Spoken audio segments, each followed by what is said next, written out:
Earlier this year, we did a story about an 82-year-old man who won a $10,000 jackpot on a slot machine, and he wasn't allowed to keep it.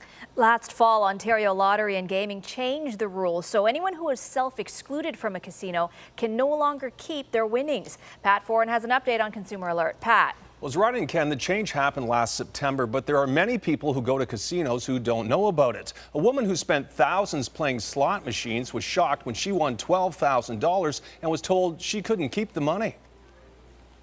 Do you remember signing this paperwork? This woman, who asked not to be identified, was recently at the OLG slots at Woodbine Racetrack. She was playing a slot machine and won a $12,000 jackpot, but when she went to collect the money, she was told she couldn't have it. You have self-excluded, and you will not be getting your prize, your jackpot prize of $12,000.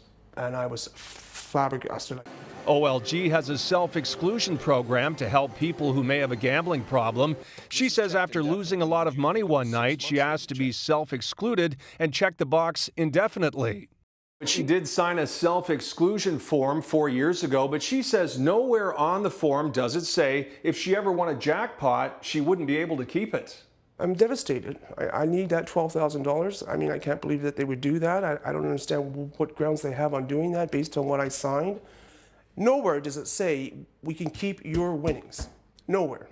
People who are self-excluded are not supposed to be in casinos, but many return, and many are unaware if they win a prize, they can't keep it.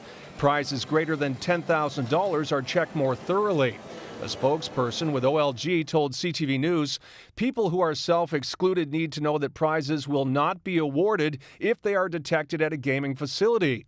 The woman says it's unfair casinos will take her money but not pay her when she wins. I want my jackpot back, please. I want the $12,000 jackpot I won.